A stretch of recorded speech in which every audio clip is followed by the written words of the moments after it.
We've had a little excitement in the chat, wondering if one of our guests will hear us, be able to speak to us. And they are in the back of the studio right now trying to fix their audio issues. So this is going to be fun, folks. But until they can get with us, we have is it Dan or Don? My old eyes can't see that small anymore. Don, I apologize. That's fine. We've got a Zoop campaign, we've got a Kickstarter campaign, and Will and I have a pretty big announcement, and we're going to keep you in suspense on that one until we get to the comics, which is what this show is about. Will, how has your week been, however? Very busy, very, very busy. I'm glad that I've made it to here. So that's it. It's the highlight. It's the highlight of my week. I don't know if it is yours, but we get to hang out, meet new people, and talk about cool comics. Now, what we usually do is a little 30-second pitch on each project. Let's pretend you're at a comic convention and someone was going past your booth. Don, Evie and the Van Helsings. How would you get somebody into this comic if they were just kind of walking past your booth and probably wanted to avoid eye contact? Well, I would just say this is my book, Evie and the Helsings. It's about the last surviving member of the Van Helsing clan, Evie Van Helsing, who, instead of taking up the family legacy of hunting the creatures of the night, she just wants to rock with her band. But she's soon going to find out that she's going to have to learn how to do both. That's awesome. And Ben, we have a Zoop campaign, August Purgatory Underground. So how would you get somebody's attention on this project? I would ask if you're a fan of Star Wars, Transformers, He-Man, all that 80s stuff, but you've been a little bit disappointed with the way that the reboots or sequels have gone. This is a real attempt to kind of go backwards and make a good story that's fresh and new, but also has a lot of that sort of those things that bring the nostalgia into when you go back to those old franchises, is kind of put into the story organically. So hopefully it's something that delivers kind of what you're looking for when you see the new Netflix He-Man or the new Star Wars sequels, but also doesn't give you that letdown where it's like, oh, I wish the characters went somewhere else, or this kind of clashes with some preconception I had. So this is hopefully that experience you've been looking for. Was anybody upset with any of the Star Wars prequels? There was just one guy, I think, and I really made this comic for him. I just thought it was so interesting that one person was a little bit upset that I thought, wow, Well, if he buys as many comics as he tweets, you are going to be a billionaire. So, well, I'm sold. Yeah, so I'll give up a hint. Our special guest that's trying to get on is the writer of Evie and the Helsings. So we're going to let's start our deep dive with Zoop and August. So if you could share the page, and while you're pulling it up and I put it on the screen, what was your reasoning to trying out Zoop as opposed to Kickstarter? We love both crowdfunding platforms, but I'm just wondering what led you to Zoop. So the reason I went to Zoop is I'm a writer, artist, letterer, colorist, everything from coming up the series to sending it off to press. I do. So when I was doing the first few issues of my other comic, We Are Scarlet Twilight, by myself on Kickstarter, I found there were just a lot of delays that came in from sort of behind the scenes running the campaign stuff, finding printers, getting costs, making estimates on shipping, those sorts of things. So I had been talking to Zoop about doing something. And when I got to Scarlet Twilight 4, I really looked at how the campaign for 3 had gone and some delays I ran into from just doing not just the book, but the campaign by myself. Mm-hmm. And I thought there's got to be a better way to do this. So I talked to Zoop and said, hey, would you be interested in me doing number 4 over on your platform? And they are great about the great thing about them, aside from the fact they're comics people and they totally get everything that goes into making crowdfunding work for comics, they do everything as far as the campaign goes. They set up the page, they do pricing, they do sourcing, and they handle fulfillment. So as a result of that, when I did Scarlet Twilight 4, I was done with the book before the campaign even ended. I think I was done in the first week. So from my perspective, just getting help on the campaign side of things was a huge boon. And the great thing I found was they're also just great comics people, have awesome ideas about making campaigns fun and great insight in what comic people and crowdfunding fans of comics are looking for. Awesome. That's a great idea. I see Steve in the chat, so let's bring him in and see if the audio is fixed. Steve, can you hear us? I guess not. Steve, can you hear us? I guess not. Okay. So we're gonna take him out. Okay, guys, I don't lie. I tell the truth. I might put a little bit of honey on a turd sometimes, but I don't lie to you. We're having a little technical difficulty with Steve, and we're gonna get him in here because we adore him. But until we can figure that out, we're gonna stick with August. So this book, you were telling me in the chat, it started out in the direct market. It did. So how do you juggle? Actually, no. Where did the first idea? Where did this come to you? And where did you decide this is the book you wanted to do? Kind of a long time ago. I would say 2011 or 12. I was working on Warehouse 13 for Dynamite, and kind of had this bug, this character in my head, and started making some sketches, coming up with some story ideas, and it really took a long time to gestate into a workable story. But I've been basically working on it for about a decade. In 2019, I got the pitch picked up at a publisher, kind of had some COVID-related stuff go on there, ended up switching to Red 5 to publish the comic in 2022. And that's the sort of lifetime of it. So it's almost a 10-year process. And the cool thing about this collection is the story ended up being 4 issues, which I really ended up liking that format.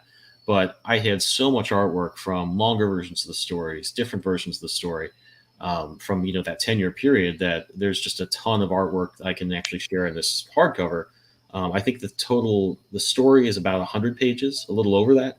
And the extras, the entire book ends up clocking in a little over 200. So there's tons of extra artwork that Yikes. Wow. I was kind of always thinking like, well, it's a shame I'll never be able to share all this because I love a lot of it. And this hardcover gave me a great opportunity to do that. Did you get kind of lost in the weeds of kind of putting that together? Yeah. Like, so I'm an artist first, and that gets you into some trouble if you're like, I kind of want to do like a space spaghetti western, and I have an idea for the character and what kind of person he is. And artists, we think like the writers, they're not doing anything that hard. I could do that easily. This, as it turns out, is not completely true. So my initial take on him was I had this character, and I kind of just had him crash land this planet, wander into a town like an old western, and I had a vague idea of where the story would go and some of the things I wanted to have happen. But I was kind of just like, well, I'll just take it like an old, a newspaper strip. They kind of did. It's almost improv. They just go week to week, make something exciting happen, figure a way out of it, and just keep going that way with a vague roadmap in mind. It turns out writers that don't do that, they sort of know what they're doing, because that didn't work at all. And as I kind of gave it more structure, I had a longer version planned. When I finally got the pitch accepted by a publisher, they were like, well, let's do it in 4 to 7 issues. So I rewrote it for 7. They said by 4 to 7, we actually meant 4. And that's actually a great thing, because while I miss a lot of scenes and characters that were in the 7 and the 12 issue versions that I had planned, the 4 issue version is I think much stronger. It's a better experience, and forcing me to really focus on my main character and his journey, and I think the momentum of following along with a character through an adventure, that didn't really click for me until I had to make it 4 issues. So that was a real gift, and that's probably the format I'm going to do every story in from now on, because I just think that is pretty much akin to a 90-minute, 2-hour movie. With that's like a fun adventure. It gives you time for the ups and downs. It lets you really just stay dialed into your character's journey and how you want your readers to feel kind of going along this adventure with this character. So I definitely like that version of the story. But like I said, I definitely got lost in the weeds, or as you said, in sort of thinking like, oh, this should be longer. I want it to be like a big, thick, Watchmen size book someday, and had all these like side things planned and these other character things. And You know, I'm glad I was forced to just sit down, do something, you know, that I was a little more ready to do. And it turned out to be the absolute right thing for the story. When it comes down to it, it's 200 pages. I mean, what's Watchmen? 240? 12 issues, probably 22 a piece. So. No, I think it's 48 a piece, isn't it? Oh, are they the longer issues? I've only ever read it as the trade paperback. I never read it as the individual comics. So, I guess you're just gonna have to do volume 2 then. Well, I've got to catch up. Actually, we just announced today. My birthday's tomorrow, and we're doing a birthday stretch goal. Thank you. I wasn't fishing for that. It was part of the story.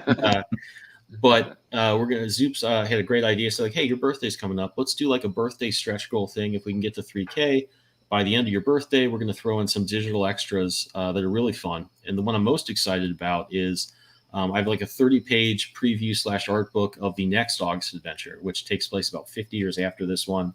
A very different story. This one is kind of a Star Wars type environment where there's a galactic civil war going on, but there's still, you know, civilization and politics, things like that.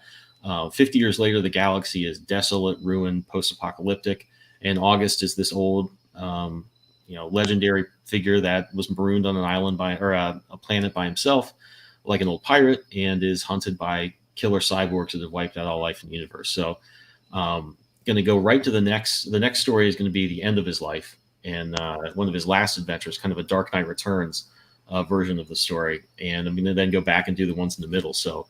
If we do get to that 3K goal, you'll get to see, true to my normal process, I have tons of extra stuff from that story that'll never see the light of day except for as an art book extras type thing. So I'm excited to share that with people and hopefully get everybody excited about where the larger August story is going to go. That's awesome.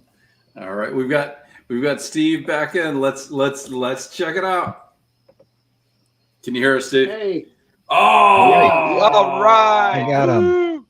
That I think this happened last time. I had to switch over to my iPad, so sorry about that. You know, we can't stay mad at you. Yeah, we can try. We can't stay mad at you. Well, welcome. We are into August, and we will finish our deep dive, and we'll get to Evie in a moment. Don's been holding down the fort for you. So. Basically, it's a hardcover, 100 pages of story, about 100 pages of story, about 100 extra pages of art. And so Zoop is taking care of finding you the people that are going to print it and they're going to deliver it for you. What are you in on the discussions of, I'd like it to be trade paperback size, oversized? Yeah. What Absolutely. are those conversations like? Well, they pretty much just asked kind of what I had in mind. And what I wanted was, in this case, just like the slightly oversized version. It's like just a little bit, basically your interior pages are the size of a normal trade. And then the hardcover, being like a 1/4 inch on each side makes it just slightly bigger. So that's kind of always what I had in mind. And they were like, yeah, absolutely. Let's do that. So they pretty much they definitely have a lot of good insight. If you say, hey, what do you think about this? What's your experience been? Does this work better? Does that? They've got that. They've got those experiences and they can share that with you. But they pretty much just ask like, hey, what did you want to do with this? Oversized, normal size? Do you want to do posters? Do you want to do this? They're there to help basically, which is what's great about them. All right. Well, what besides the book, what can you said they asked about posters. Sure. What else can we get with the campaign if so we have these versions of the hardcover. You can get a signed version, you can get a remarked version, you can get the PDF version. We have all that there. These add-ons you see, this was an idea that they brought up while we were doing Scarlet Twilight 4. I'm a digital artist, and they said, hey, do you want to sell any of your pages? I said, oh, I'm digital. I don't really have any of it. They suggested, why don't you, if you're willing to not ever sell these pages again or do anything else with them, aside from printing the story, would you be willing to make a nice big 11x17 print? We get a certificate of authenticity printed up with it. So it's, we guarantee it's one of a kind. You're not going to just keep selling it over and over again, and see if people are interested in that. And they were. So we're doing the same thing here where you can get, I took some of the cooler, splashier pages of August, and we're going to have these 11x17 prints of them that you can pick up. And, those are pretty cool too. And then, like I said, we're going to have some other digital add-ons that we're going to add if we get to 3K this weekend, and probably some other stuff down the line. We may end up doing some trading cards if we can get to our goal, and which I can kind of see some of the. This is from the art book, some mock-ups of trading cards I put together. So if things go well, we might end up doing those, but we have a long road ahead of us till we get to that point. But, this art is incredible. What are some of your inspirations for this? The sort of Jim Lee 90s image was a big influence. I wanted this in my head. This is kind of my meta story for it. Is that August was another one of those cartoons from the 80s, like Silverhawks or He-Man or Thundercats. And my sort of, like I said, meta story of it was an 80s cartoon that faded away and somebody tried to bring it back a few times. And this is that story, basically. We're kind of picking up the story from where it left off when it was a cartoon, and kind of taking it from sort of a G-rated, silly Saturday morning cartoon to something that's more akin in maturity to like an Indiana Jones movie, sort of like PG-13. So not like adult, but more grown up, more, a little heavier, and a chance to take characters that had kind of existed in a very simple black and white universe and just make them a little more interesting and move the story forward. So that's kind of why I took, my normal art style is well, the way I see it, I always draw the same. But then when I go to my rendering and my coloring, I'm kind of looking at, what's going to make this story work the best. And We Are Scarlet Twilight, which is very retro and golden age. I didn't do as much heavy rendering. I kept the colors a lot simpler. With this, I wanted it to look like your super glossy, well done, slick image stuff that, Jim Lee was putting out, that Rob Liefeld and everyone and Silvestri was doing when they went over to Image, and have done ever since. So that's kind of what I wanted this story to feel like. So I was kind of doing my normal drawing process, but, really looking at how does Jim Lee render this? How does Alex Sinclair color this type of scene? And you're really trying to give it that sort of sheen. So it felt like, I think there was a point where Rob Liefeld brought back Battlestar Galactica in the maybe late 90s, early 2000s. And I thought, that's cool. I'd like to see somebody like that doing, resurrecting an old property. And that's kind of how I wanted this to feel. Like somebody like that was digging up some old cartoon and, doing what I think IDW did with those first Transformers comics that I think they were called The War Within, that came out in, I think 99 or 2000. They kind of just picked up the story, made it a lot more mature, made the art really look cool and different and, of the time. And that's kind of what I was going for here. So that's kind of, why I sort of chose the artistic influences for this that I did. It feels to me a little bit like going from the Michelangelo Marvel Man in the 60s to Alan Moore's Marvel Man in the 80s. That's that same type of, although you invented the Michelangelo portion of yours, but I see what you're doing with it, and that's kind of cool. Yeah, no, that's definitely what I wanted. I wanted to feel like these characters had been around a while. In fact, there are characters that in the sort of, like you said, the older Miracle Man sort of conventions don't play as big a role in this story, but people are always talking about them. I wanted it to feel like, well, why isn't this character around as much as they used to be? I wanted them to feel missing. So, it was kind of something I mentioned before, the nostalgia thing.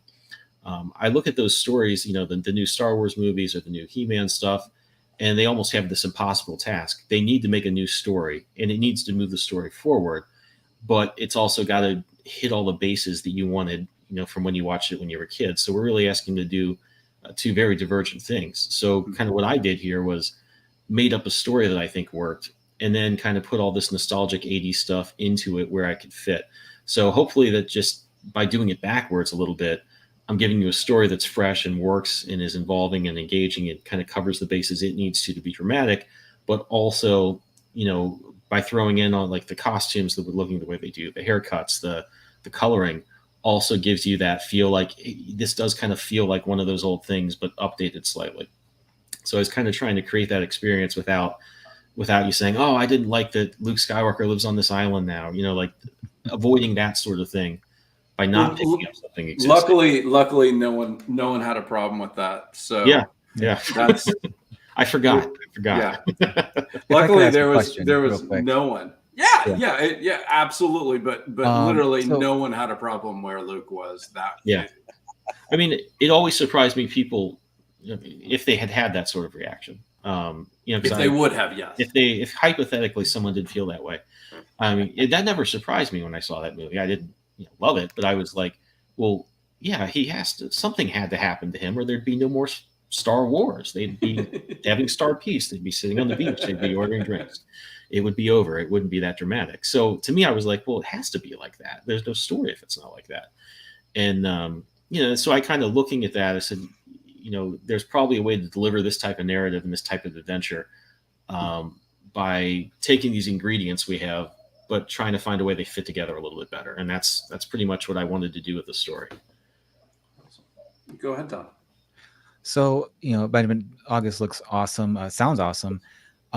It feels like what you're shooting for is like kind of like giving us that nostalgia factor of like giving us what we thought we were watching when we were kids. Yes. Like we thought the intensity of these things, because when we look back as adults, we see, oh, it's kind of what it was.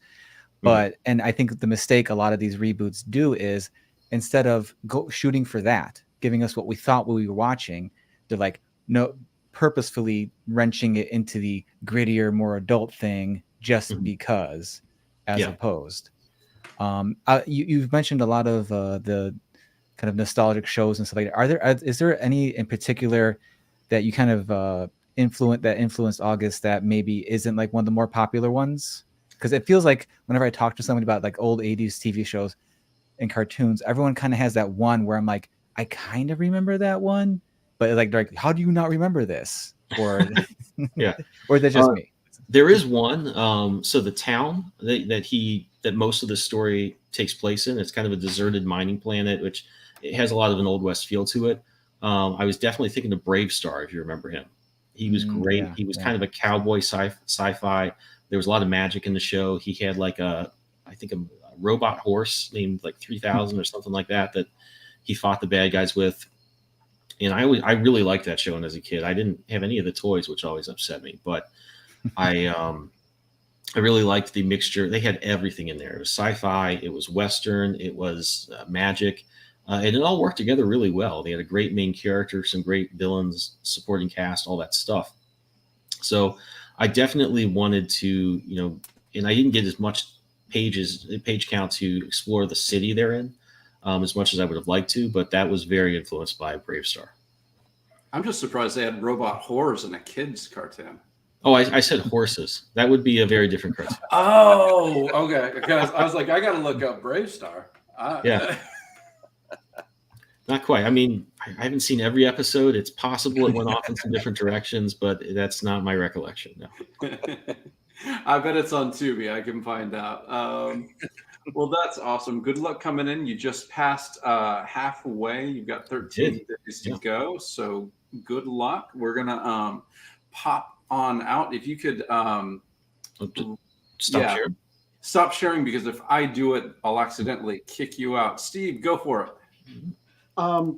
First of all, I apologize if you covered this before I got in, but your work is gorgeous. I had some questions about process, if you guys didn't cover that yet. Let's do it.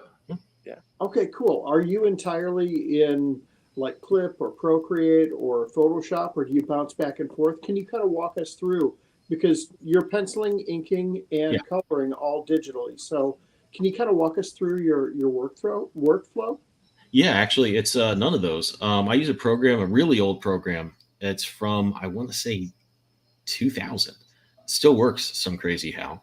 That we use at our old illustration studio when I got out of college, called Expressions. So, and I think the version I have is 3, and it's the last one that they made. Microsoft bought it to fold into some software they were going to use that was a Flash competitor. So, which gives you an idea of how far that goes back. What it is basically is a lot like those programs you mentioned, but it's kind of built around. It's a vector drawing program, so you can make a lot of custom brush strokes. The thing that's really cool about it that I found helpful was that you basically can draw with something they call B-spleens. So if you're drawing, a curve, you make a point here, here, and here, and it makes a nice, beautiful curve that goes perfectly smoothly between those points. And you can hit, option, and it gives you a sharp point if you want to have a hard corner. So the reason I use that is when I first started, got out of college, I worked at a small illustration studio, and what I did mainly was artwork for, sink instructions, or if you bought a Moen sink, I probably drew a few of those. If you bought their gas heaters, things like that. So I'd have to draw these really clean images of these products and hoses and, hands doing things to show you how to install it. But the thing was, I never have had the steadiest hands.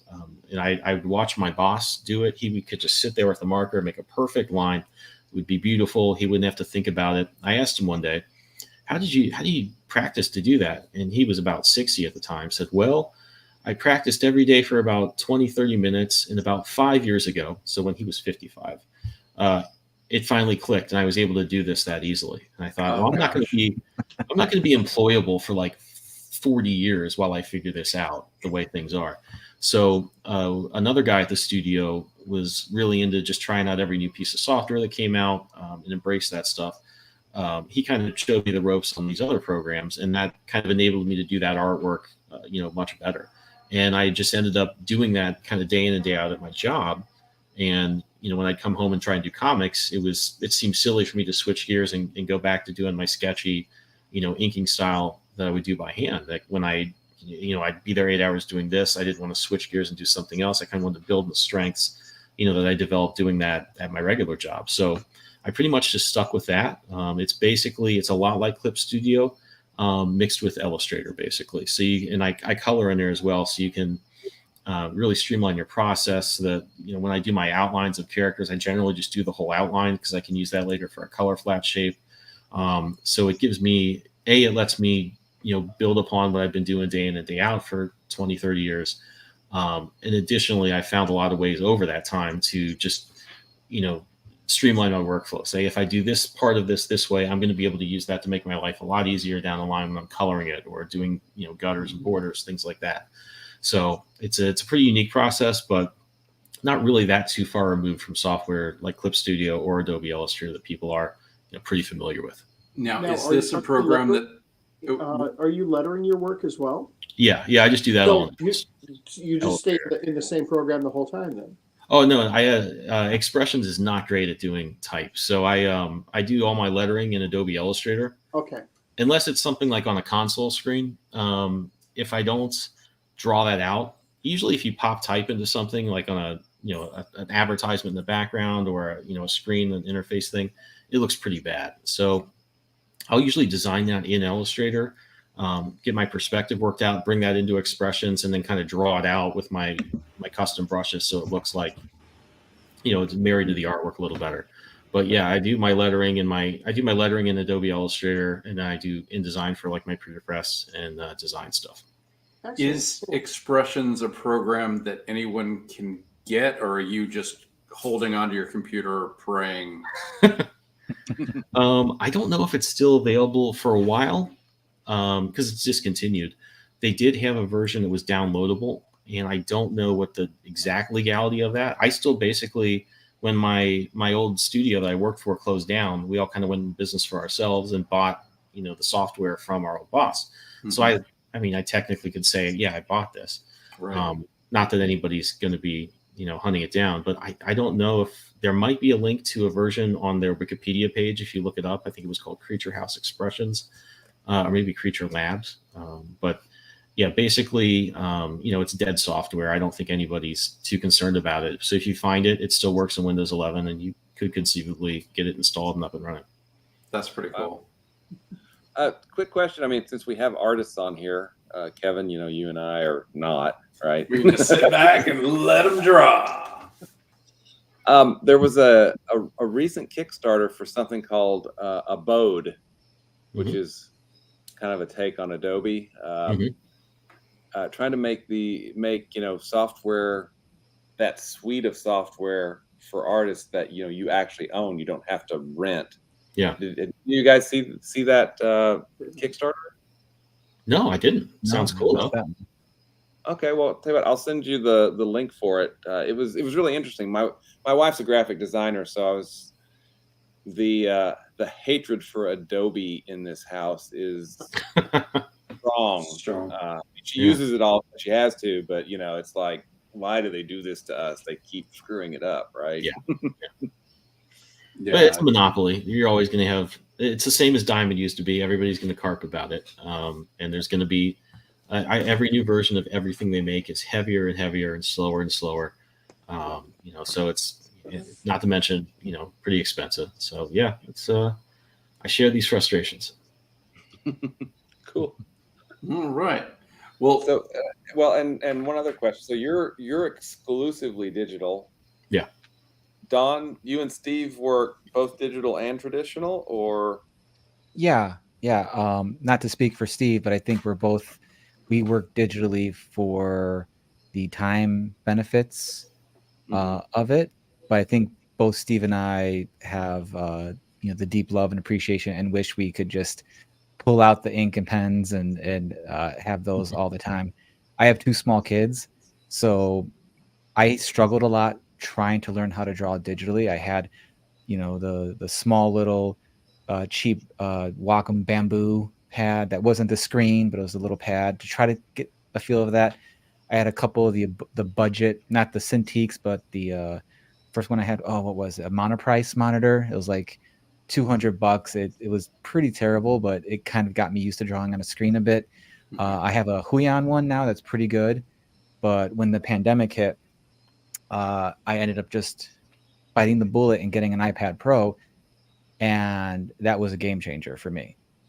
That's when everything really and with I found the right brush that kind of like mimicked how I ink naturally anyway, and I was able to get the settings to where it felt like I was having the same response, and that's what really helped. Like Benjamin, I have a terribly shaky hand. I'm also very heavy-handed, so it's very difficult for me to like. I have to like consciously make sure I'm not like just grinding into things. Yeah. Even like sometimes I'm really going on the iPad. I have to be careful because I'm like I'm like bending the screen a little bit. Not that it's a super tough screen to do that to, but it's just like, oh my God. But I definitely try to take more and more opportunities now in the past years to go and ink traditionally, which I did a little bit for the campaign. If you can, right here behind me, one of the pages we have up. It's the only page it's the only story page that is traditionally inked, and it's up for a tier reward because it was a nice big splash page, and I'm like, might as well do it. Well, I think Steve, you're on your iPad, right? Yeah. Probably my first 15 years or so in comics and the 10 years before working in role-playing games, I did everything traditionally. But in 2013, I made the switch over to digital. Like Don, I was working on a Monoprice, and it was a turd. And then I was talking with another artist who if I don't say the name, I sound cagey. If I say the name, I sound like I'm dropping a name. But Drop away, man. Steve Epting was using a Yanova, and that was a good alternative price-wise to a Cintiq. So I ended up getting that. But as soon as I got the iPad, that was like the real liberator for me. Because at the time, I'd gone back to school to get my master's degree. I was working a full-time job, and I was still making comics. So I was able to just grab my iPad, go upstairs, and hang out with my partner while she was watching TV. So and get some work done. That's nice. Yeah, exactly. So as much as I would like to get back to doing more traditional work, I didn't spend decades getting used to using a brush to walk away from it. I really like being able to spend time with her while I'm doing all this. But yeah, like on commissions and stuff like that, digital is still part of my workflow. It's I'll do my underdrawing digitally. I'll output to Blue Line and ink it mostly with brush, occasionally a little bit with a brush marker, but mostly it's its brush. Although I have lost some of my split brush and dry brush chops because I spent a lot of years trying to figure out how Mark Schultz does that stuff. Well, Got about that much of it, you know. so how do you decide if as a writer artist who has written comics other artists have drawn, who has written your own comics that you draw, and I believe has drawn comics for other writers, how do you when a project comes into your head, how do you decide I want to do this all me, I feel like I'm the artist for this, or I feel like it's a great idea that I want to be a part of, but I want to bring this to Don. How does that work? Oh, I'm so damn slow. I just acknowledge the fact that I'm finally coming around to the fact that pretty much I think I'm just going to be writing and drawing Athena Voltaire, and maybe doing variant covers like on The Catch or on Edie. But then it's just a matter of finding somebody who will put up with my nonsense and wants to, earn no money in the world of independent comics. Do those people exist? Can we talk afterwards? I don't think it's wants to. It's is patient enough to accept it for now. I think How's that? I missed the beginning of it. Everything had frozen. Were you talking to me? I was talking to everybody. Did I freeze? Yeah. Well, I think everyone froze. What was the question?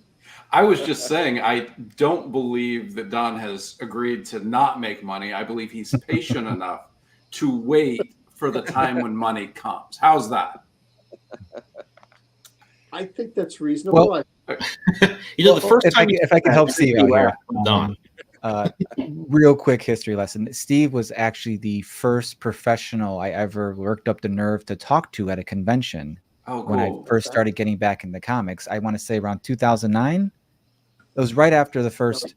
It was right after the first Athena Kickstarter, and I just got back into like reading comics, and I was flirting with the idea of starting to draw again and all that stuff. And because I had like a 10-year gap where I didn't do anything. And yeah, I just got to know Steve. And, I tell everybody, like, if you had to have someone be the first person you meet at a convention to talk to and like calm your anxiety about like not doing that, usually it's Steve Bryant, So, but over the course of the past, I don't want to mention the number of years, Steve and I, we've become friends, and we've flirted with, we flirted with the idea of doing stuff, as he started to write more for other people and all that. And we were actually going to work on something where I approached him with the concept. He was going to help me flesh it out and write it, and I was going to draw it. And that didn't formulate the way I think I wanted to. So we kind of shelved that. And then I want to say just over 2 years ago, I'm sitting in my car waiting on my daughter from an appointment. And I get a text from Steve like, "Hey, I have this idea. I wonder if you're going to be interested." And then he just sent me the this logo of Van Helsing, but with the Van Halen font. Mm-hmm. And I like music and guitars, if you couldn't tell. So I'm in. So we kind of just like, he's trying to tell me the story, and I'm like, and I do this to Steve to this day, where he'll give me some information about a story, and I'll start springing ideas off of my head and like info dumping him with like, oh, like, it could be this, it could be this. And like, I think one of the first things I did, I think, was like, can we make it, a female protagonist as opposed to a male protagonist?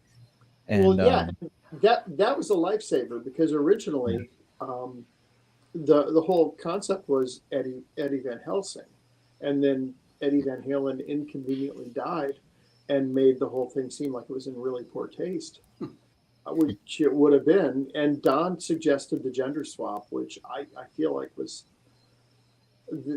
that's the linchpin that took it from just being a gag to being characters that we love. Being from a gag to a comic, yeah. I'm going to pull up the page, and we can look at some of the art and the exact thing. So while Kevin's pulling up the page, since I have 3 artists captive, I'm always curious about like work process? Because I know I've heard lots of artists say, "Well, I'll just have like Columbo on in the background, or I'll have this on this movie, or I've got Friends on, or all these shows in the background." And I'm so amazed because if there's something on the TV that has any kind of narrative in it, I I'm focused and I can't do anything else. In fact, my wife will slap me upside the head because like, I've been talking to you for the last 10 minutes. I'm like, sorry, I'm watching TV, or I'm reading. I don't know if it's a weird focus problem, but I've always found it interesting that art, you're able to listen to music, you're able to potentially, have a TV on and, be, have other things. Is that part of your process? Do you guys, watch TV or listen to music or anything while you work? I am all of the above. Okay. I have a touch of the old neurodiversity, so there's always kind of like a white noise aspect to whatever I do. Even if I'm like going to do the dishes, I have a podcast or YouTube in my ear or something. There's always something in the background bubbling and playing. So even if it's something I haven't seen before or has a narrative and I'm drawing, it's fine. I'm used to just kind of like splitting that up. Mhm. And I wouldn't be able to tell you 5 minutes later, verbatim what just happened on screen, but I can give you the gist of it. But yeah, it's definitely for me, it's definitely situational because some nights I'm in a music mood, and then what music, and then I just thankfully I have enough playlists auto set for myself now that if I'm like, oh, I'm feeling synth wavy tonight, I'm feeling death metal-y tonight, whatever it is, I can just put that on. And the main go-to for me is YouTube, and that's just tends to be a lot of just videos for tech stuff or music stuff, or kind of like the talking head kind of explainer kind of stuff. And that's stuff I really need to like pay a lot of attention to. It's pretty much podcast stuff, so that's kind of what my go-to is. And I haven't sat down and like figured out like if there's like a certain correlation between, if I'm doing layouts, I tend to listen to this kind of thing more. If I do this thing more, I'm sure when I'm doing like layouts and thumbnails, I'm probably more in the music side of things. I'm fairly certain of that. I just don't have any actual data to back it up. But that just, yeah, this is kind of my approach. The other gentlemen want to chime in? Yeah, I cannot really focus on other stuff, so I'll do music. I'll occasionally do YouTube stuff if it's like an old documentary. I'll watch like documentary presidents and stuff like that. I can kind of let go, especially if they're ones I've watched over and over again. But I can't really focus on a new thing. Like I'll put on Indiana Jones or Star Wars because I've seen them a million times, and I don't really have to like watch it to be following along. But I couldn't watch like a new story or even like listen to an audiobook. The amount of times I tried to listen to, I was trying to listen to The Stars My Destination by Bester a while ago. And what happens is I'll be drawing or working or answering emails, and I'll just tune out of the book and then realize I've missed the equivalent of like the last 7 pages. But it's even worse with an audiobook because you have to figure out where on earth you were. So yeah, I have to either keep to really familiar stuff or music. I couldn't like watch something like Breaking Bad where you have to follow along with the plot and remember this guy did that thing and now this guy's mad at him. Like I would never be able to do that. I will say, if it is something that I find more and more engaging, I do have to like, okay, this is not a working show. This is doing like I just had that experience with Picard and Lower Decks because I got a chance to have some a little bit of the Paramount Plus thing, and I'm like, okay, this stuff's I'm enjoying this too much to like do it to that. So that became my dishwashing shows for a while. But I don't know. Yeah, actually, I've never asked you this question, Steve. Well, when I'm writing, it's either like silence or appropriate music, and usually the appropriate music tends to fall under the category of like film scores and stuff like that. I ended up dropping a whopping $12 on the soundtrack Netflix's Lockwood and Company, which is really a good score for a variety of different genres. So I'm kind of enjoying, that is my main writing music the last, month or so. But for drawing, again, like Benjamin and Don, I can't just grab on to something new. If we're watching sitcoms upstairs or whatever, I can definitely just kind of listen along to that. But if I'm really trying to focus on what I'm doing, it's usually something I've seen before. Again, like the Indiana Jones movies, I can probably recite "This Is Spinal Tap" or "In Trouble in Little China" without any prompts, start to finish, and a lot of James Cameron. So because it's like I'll be drawing, and I'm like, okay, we're coming up on the helicopter rescue scene from over the Florida Keys from True Lies. So now I put the pencil down, I look up. Okay, we're done with the rescue. I can get back to working. But yeah, it's weird. I will say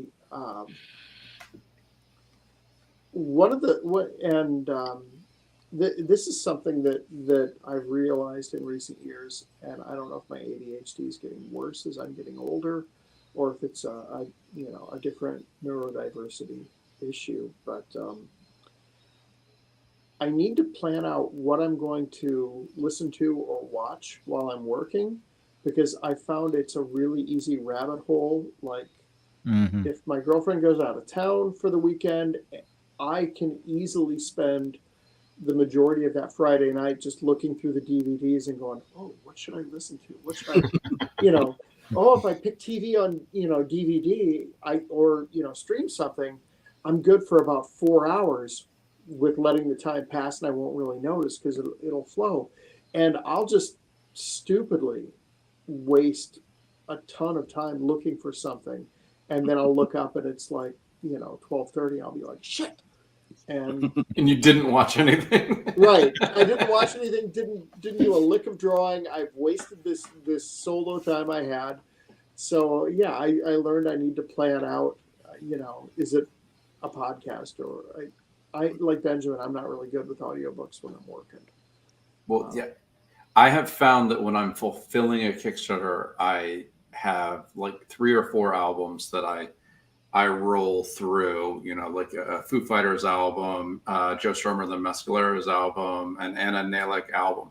And I just, one album's about an hour of work. So boom, finish an album. I take a 15, 20 minute break, put in a different CD, get back to it, and those are like it's a weird fixation that it's always those 3 CDs I listen during fulfillment, and then I don't put them in till 3 months later when I've got a fulfill Kickstarter. But it feels right to me. Is it like the pacing of the songs to where it keeps you, I think those Gemini mailers, quickly? I think it just feels like a treat that this is my time to turn the music up real loud and do it, and it makes it feel like fulfillment's a treat, because I actually don't mind, taping up and stuff, but actually having to make sure that people get the books they paid for is difficult for me. So, it's nice to have something as a cherry or a dessert to the vegetables of doing the real work, Right. Well, for me, from a writing standpoint, I'm a lot like Steve, is that it's going to be film scores or even some video game scores. I love the Halo soundtracks. Those things are just awesome. But like Lord of the Rings, Star Wars, I cite Raiders of the Lost Ark, cycle through those, and because if I'm listening to something with lyrics, I can't do it. It just doesn't work. Yeah. I have started watching those there's the people make these, they've been around a long time, but these long play videos of like old NES or Genesis games. Yeah. Those I'll put on because it's got all this old music I love and haven't heard in 40 years. And those are a blast. And they have some cool visuals too that every now and then I'll look over and like, oh wow, that's a cool looking boss robot or something like that. But yeah, those are another kind of in between narrative and not necessarily like dialogue and point A, point B type stuff. That's cool. I'll have to give some of those a try. That's really cool. Oh, it looks like we got Joey Galvez in the chat. He heard there was an announcement asking if he missed it. Not yet, Joey. We have not given the big announcement. We're finishing up on Eevee and the Hellsings. So basically, this is issue 2. And how long would this go if you eventually are going to make money on this? And how long would this go if your dreams came true on this property? Well, we have 4 issues for this first arc planned out.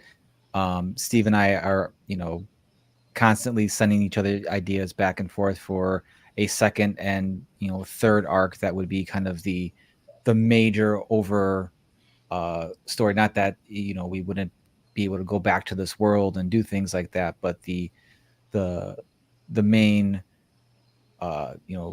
character arcs and stuff like that, and a lot of the stuff we're starting to build with this first few issues would be with that, and that's been a lot of fun.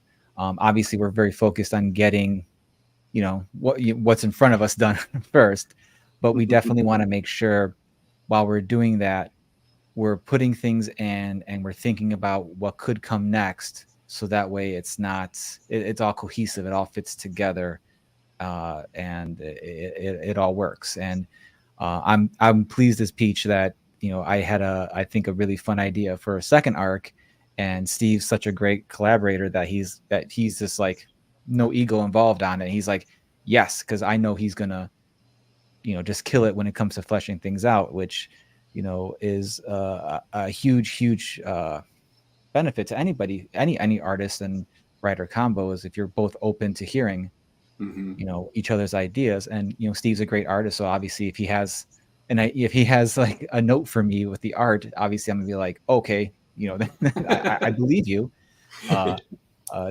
Whether if I disagree or not, at least I know it's coming from a place of experience. And but Steve's really great at taking any small little thing I say, hey, can we do this, and making it really cool. Even with this second issue, I had an idea towards the end of the issue, like, hey, what if can we add this? And in my head it was just like very basic, this thing happens, and then he comes up with like a really just simple, super genius idea of why this thing happens. And I'm like, that's why you're the writer and I'm the and I'm the artist here, because it's it was just something I was like, oh yeah, that makes total sense. But I have to assume, Steve, for you it's like, oh wait, you're excited to do that? Of course I want to give my artist the thing he's excited to draw. Well, yeah, and I try not to give a lot of notes, but I think when we started off, I was probably heavier handed than I've ever been or have been since. I hope, but like with script writing and stuff, I try not to. I don't like to spell out like how a fight scene works, because I always struggled with that when I would get, these really specific scripts that, talk about guy A punches, we're viewing it from over his shoulder, and it just becomes all these checklist things. And I realized I think it's been about 4 years now, I realized that I have something called aphantasia, which means that my mind's eye is blind. Like, I cannot visualize something you tell me about, which is why I use reference and stuff like that. but I read like an interview in Scientific American with Disney animator Glenn Keane, and I was like, holy shit, that's what I've got. So, but like, I know that's kind of influenced how I write scripts, just because I try not to lay everything out because I can't visualize it. The only way I would visualize like one of my own scripts is I would write down what needs to happen, and then I'd sit down and, you know, start trying to sketch out and visualize, and I'd shoot some reference of myself standing around, and I'd, you know, gradually cobble together what it needs to be. But I don't need to do that when I send the script out. There will be occasional things where, you know, I'll say, you know, inset question mark or small panel, because not so much because I'm trying to dictate the narrative flow, but just I don't think this is that important of a detail. It's just something that, you know, we need to move from point A to point B on. Will you send them something like you've got 3 pages of fights? It's going to start here. It better end here, or do you get a little bit more into it than that? That's totally it. It's like you know, first panel of the page, it starts here, and then fill out the rest that you want, and then, you know, 2 script pages later, it'll say continue action however you want. Last panel, you know, we end up here, and like when I worked in role playing games, I started at a company called GDW, Game Designers Workshop. They did like games like Traveler and stuff like that. And everything always had these really long ILO descriptions from the game designers.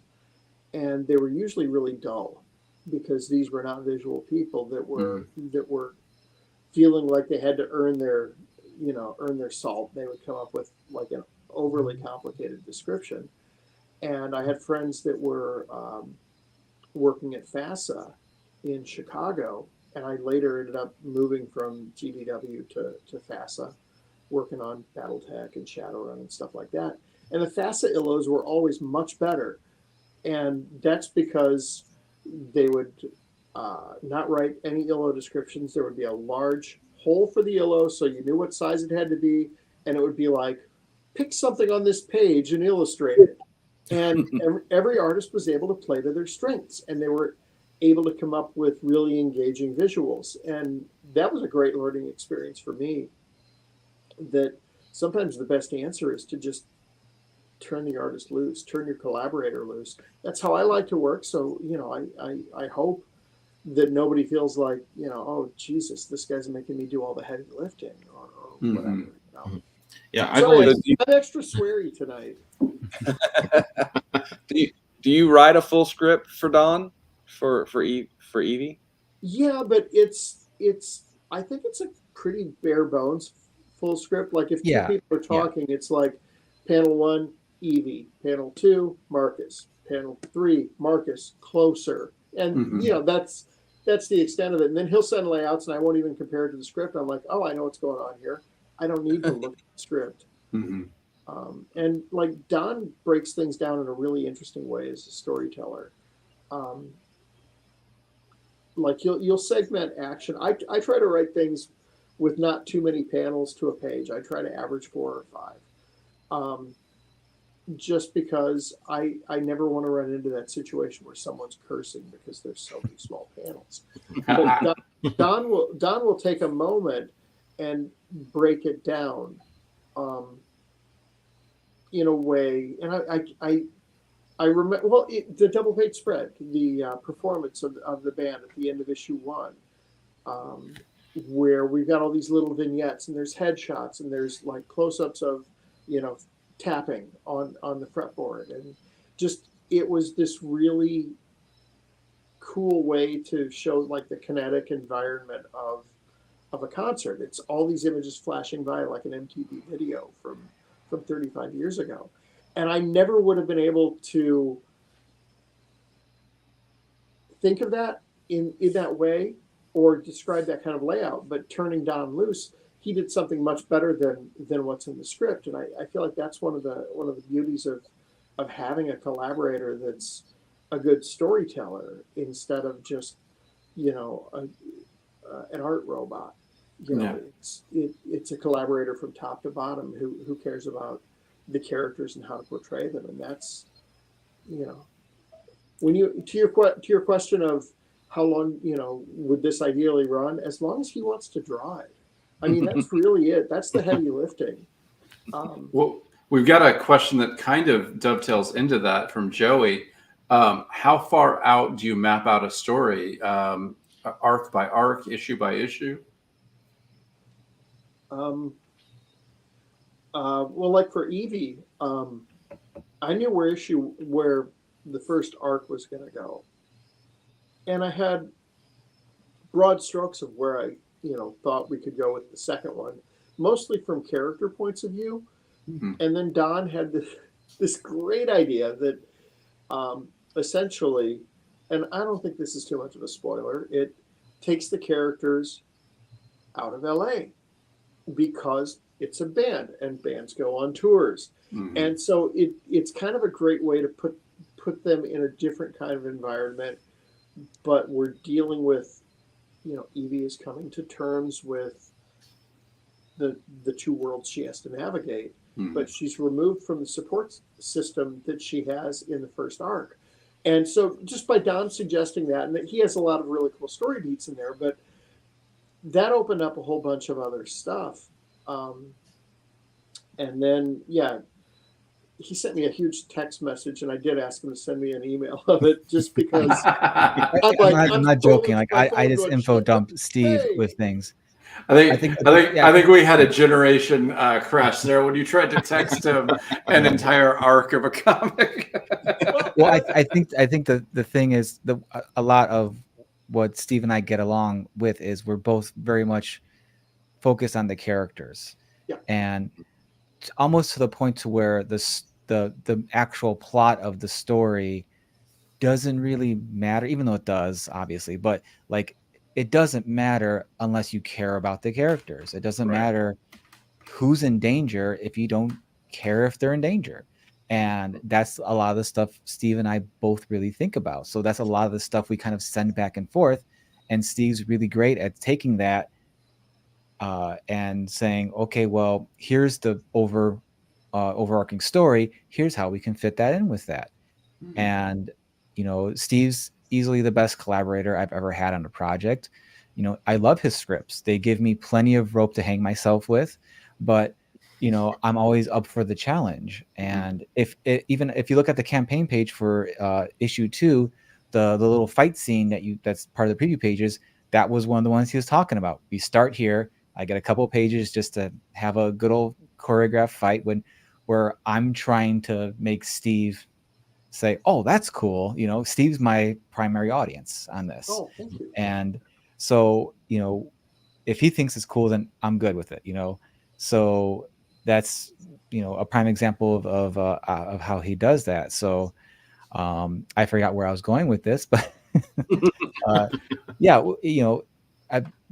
terms of planning out, like Steve and I know how like the last bad guy goes out. And that was his idea. He told me this brilliant idea at C2E2. I literally came in like the second day of C2E2, and I'm like, we tabled next to each other at the convention, and I'm like, I know how beep goes, and then I tell him, and he's like, and I'm like, I know exactly what the dialogue happens too, and I'm not going to say any more, but that's super cool. Callback and beautiful symmetry.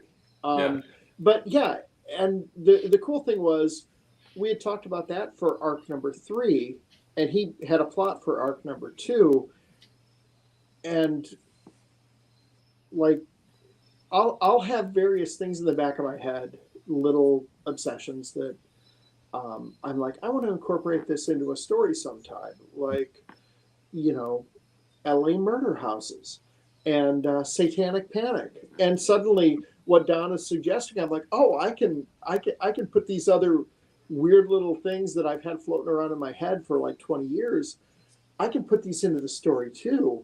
And yeah, suddenly it just becomes this really cool thing that is not what either of you expected. That's Um, awesome. So yeah, Well, we're planning through about 12 issues cool. vaguely. Thanks for Benjamin, coming by, Ted. question for you. I know Mhm. you do everything. Do you Yeah. actually write a full script for yourself or a I loose plot? How do you work? I learned from my experience with August that I needed to do that. So I basically now, and this is the case with Scarlet Twilight, the next Scarlet Twilight, and the August sequel I'm working on, is I generally put it together in Excel. I just say I'm going to do 22-page issue. I know the scenes I want to have. I know I usually have like emails to myself and say, plot points. It's kind of an overall journey. Sometimes there's some dialogue in there if it's an important thing or a type of thing I want to do. So I'll have like a paragraph or two written out, and then I'll just say, here's my 22 pages. This scene, write the scenes down. Say there's 10 scenes in that 22 page comic. And then I just start playing with the numbers. Say I'd really like for this to have 4, and then this one needs 2. Once it all adds up to 22, I just start to add and subtract until I get to where I need to be, and make sure the flow is right and all that stuff. But I've learned to be like really disciplined about doing that because like I said, I've gotten into some pretty hot water in terms of just really getting lost in the story before. So I've started to just be really like set it out, have an Excel sheet for each issue, and just make adjustments there. Well, I've got a question for everybody from Joey in the chat, but Ben, I have to ask, where in America are you? I'm in upstate New York. I'm about 30 miles north of New York City. Well, then happy birthday, brother. Thank you. Yeah. It's after Happy midnight for you. It Happy is, birthday. yeah. I'm now 44. Woohoo! All right. Well, we're not going to sing for you. We did it. We did it for Shawnee once, and we were actually kicked off of YouTube for a month and a half because of Will and Mai's voice. So we don't do that anymore. But I want to ask this question of everybody, and then I've got a birthday present that I want to wrap in an announcement. So, how real do you guys make your characters to be able to get into their headspace and show depth? That's from Joey Galvez in the chat. Well, I can run with that. It depends on the story. For instance, August is a pretty real guy. At least when we pick up the story in Purgatory Underground, he's kind of like thank you, Joey. Appreciate it. He's kind of a Clint Eastwood, kind of a guy that's almost like Luke Skywalker or Dick Grayson, but he has turned into kind of a Clint Eastwood, Steve McQueen type guy where he's a little quieter, a little more cynical. So he's very realistic. And I think of his stuff mainly in terms of dialogue because I'm really thinking about his reactions, his statements, how little he says, how much he says. So in that case, it's really realistic. For We Are Scarlet Twilight, the main character is Captain Lancet, and he's almost an archetype. He has some twists and turns to his character, which you'd know if you've read it, but he still is very much I wouldn't say he's one-dimensional, but he's kind of almost like Adam West's Batman. He's very on the surface. So in that case, I don't really get into him having much of an interior mental life. He says everything is out there on the surface. He says everything he thinks. It's very on the table. So for me, it just depends on the story and kind of what I'm trying to get across, where the drama is coming from. Is it plot-based? Is it what's going to happen? Or is it, what's this guy thinking? What's he going to do? How about with Evie? I'll let Steve go first since he's the writer. Yeah, it's weird. I've noticed in the last few years that like everything I write in some ways from like a character perspective is always about family. And I had a great relationship with my parents. They both, since passed. But I think that parental conflict or the parental support is always this really nice push and pull that, I've played around with in Evie and Athena Voltaire and The Catch. And it's just been, I think starting from the point of who these people are, who your lead is, and what their relationships to the people around them. With like Evie, She's estranged from her mother. We don't know anything about her dad. Maybe we will one day. But she surrounds herself with the found family of the band. And Don is a far more experienced musician than I am, but in a previous life, I played in bands, and there is that.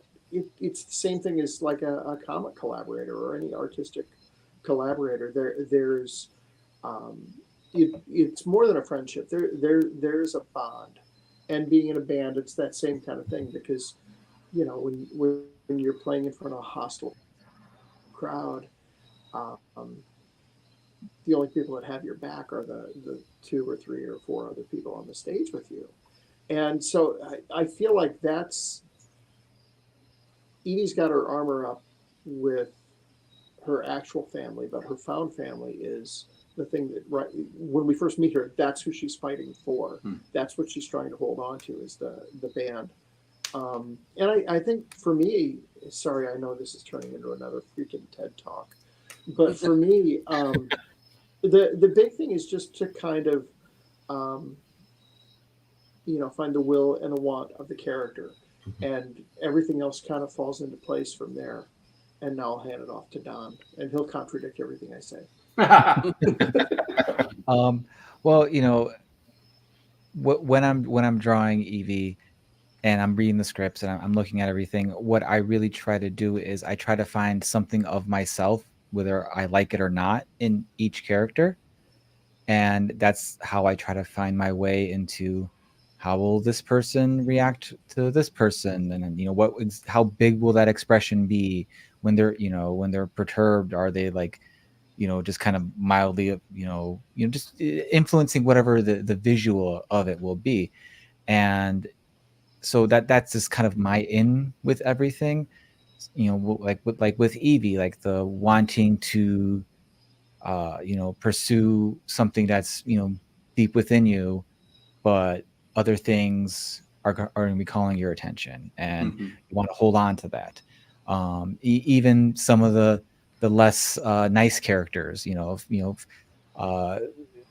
seeing like the stuff I may not like about myself in them, but like acknowledging that, that okay, I've had those feelings. I've had that, like, maybe not wanting to bite someone's throat or suck their blood, or maybe. No, you don't know my life. I was thinking like murderous bloodlust. I have murderous bloodlust. I mean, I did have an hour and a half commute to and from Chicago for about 10 years. So you've wanted to do it. Whether you've done it or not, we're not going to get into tonight. I get attuned to not that. On Ben's birthday. No. Yeah, please. So yeah, that's kind of my approach to it. Like, I just try to find myself in them, even if it's just like a small amount. No, you bring up a good point, if I can piggyback on that for a second, because that was the whole thing with the band dynamics. When she's trying to hold the band together, you have Ricky, the character that takes it all too seriously and is too impatient and too pushy with everybody else, and he may overlook his own flaws. And I know what you mean, Don, because half the time that I was in bands 30 years ago, I was that guy. And, 10% of the other time I was this one and this one. And yeah, it's really easy to see yourself in these characters from a creative point of view. And then you're just like, it's either how did I handle this poorly, or how would I have ideally handled this? Sorry, that was a long answer. I'll shut up. No worries. Interesting. It's Ben's birthday, and I'm just yammering. Well, it doesn't have to be all about that. I mean, obviously, cake. It does. It does. And it's week, dude, and it's all going to be about me then. So it's going to be. Well, Steve, you should have come on next week. Will and I said that if we ever had a creator come on our show on their birthday, as a present, we would give them Explain Yourself. So happy birthday, Ben. This show is now yours to do with as you please, because Wow. the big announcement is this may not be our last Explain Yourself that Will and I host or co-host, but the only reason it wouldn't be our last is if we help you take it over, because bam, bam, bam, the new host of Explain Yourself soon, maybe 2 weeks from now, maybe 3 weeks from now, will be Ben. And thank you. I'm excited to do it, guys. Thank you. It's exactly what I wanted, by the way. I don't know how you knew. We've just been waiting for 2 years for somebody to show up on their birthday. Yeah. And finally it Glad it happened. worked out. Yeah. So No. yeah, I love the show and very excited to kind of take the baton here and run with it. So I'm really looking forward to kind of starting off on this journey. It's going to be a blast. Yeah, we're excited to. I mean, I think Will, you're excited to play Tears of the Kingdom on Friday nights. I think that's to let everybody know. It's certainly not that we didn't like doing this, because we love doing it. It's my daughter just started high school, and when we started this show, I could do the show at Friday night, and that was the time that Will could be here. And I could sleep in Saturday till about 11. And if I only got to sleep until 9 on Sunday, I could sleep in for 2 hours. Well, got a little puppy over there in her puppy prison. She wakes me up around 5 a.m. And then the old dog wakes me up at 6 a.m. to eat breakfast. And so I no longer can sleep in. And I used to be able to, because my daughter's middle school was 5 minutes away from our house, I used to be able to wake up at like 7:40 to get her to school at 8:15. And now I got to get up at 6 a.m. to get her to school at 7:30, because the new school's 25-minute drive. So my ass is tired and I can't do these late nights anymore. And it's the only time Will and I can possibly do it at the same time. And we decided I didn't want to do this without Will. And I asked him if he wanted to do it without me. And he said, absolutely. And I said, well, you can't, because I'm going to give it to Ben. Well, I mean, I've had such a blast. Most of that was right. I've had such a blast just talking to other creators as I've been out doing these things to get the word out about August and about Scarlet Twilight. And when Joey asked me if I'd be interested, I was like, yeah, I'd love to do that. I really, I like, obviously I'm a windbag and I'll get out there and talk about my own stuff until you tell me to stop. Mm-hmm. But, I really enjoy talking with other artists, writers. There's so many different ways to do what we're trying to do. And it's always really interesting to see how other people do it. It's also, really informative. I'm like, wow, I've been doing this the wrong way, or I could be doing it a much better way. Mm-hmm. And I think we all just love comics so much. We could sit there and talk about our favorite stories, what inspires us. I've always just had so much fun doing that. So I'm really pumped to keep doing it probably every Saturday. All right. Well, I will ask when I've got a campaign on if you can fit me in. I'd love to come on. I might be able to stay up one night. It's just not one night a week anymore. I can't. I'm too old and I'm waking up too early. So that's it. That's the big announcement. And we have a very cool project that has to be on the show. And I will put you in touch with them. And if they can do it that Saturday with you, the next Explain Yourself will be yours. And if you guys can't work it out, maybe Will and I will come in for one more Friday to just make sure nobody gets lost in the shuffle. Absolutely. Yeah. I mean, you guys have created something awesome here. And I'm looking forward to, like I said, taking the baton and trying to do right by it. Hey, and we are looking forward to getting credit for the Explain Yourself bump for the next decade when you host the show. That was, I thought that was weird in the paperwork, but yeah, okay. Hey, listen. It's a gift, but it's also an albatross that you gotta wear across your shoulders for a while. I'm just surprised he signed that contract. I mean, that was kind of okay.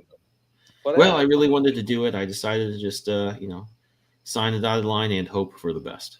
No, that's Yeah, awesome. And that always works out. in case somebody just It's never came in- gone wrong in the history of Never. No. You always sign any comic book contract. You never read those. Because I no one feel has. Steve targeted. just seething right now. Yeah, I know. Oh yeah, I didn't realize how mean that conversation actually was. Sorry, Steve. Oh, sorry.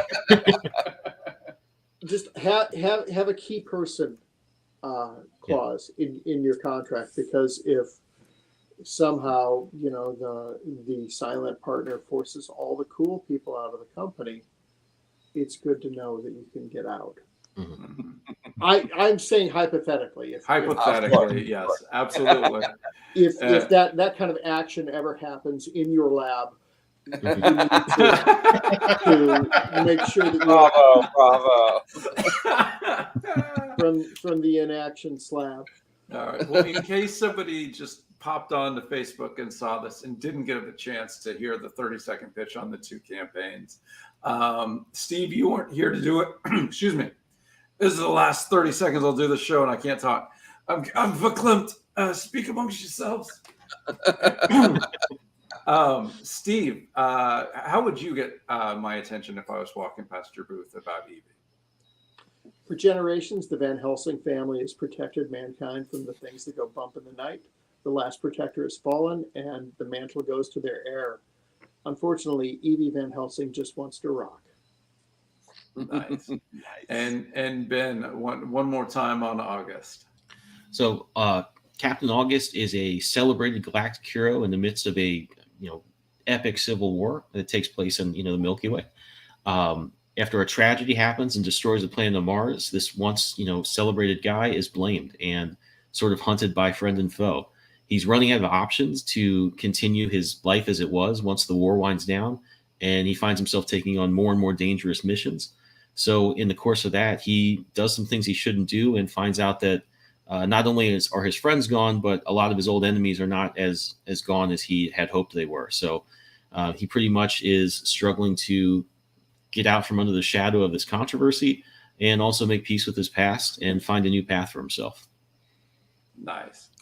All right, gentlemen, I appreciate you being on, even though not every one of you knew you were on maybe Will and I's last show, but appreciate you being part of it. Shawnee, got to give you a huge thanks. You've been with us maybe more than anybody. Joey, thank you for being in the chat. I think that's who was in the chat tonight, Joey and Shawnee. And biggest thanks go to Will. Thank you for joining me on a 2-year tour. A 2-year tour. It was a blast, man. Thanks for hanging out with me for 2 years. Last little sip of tea. One for our homies. Yeah. All right. Good night, everybody. Good night, everybody.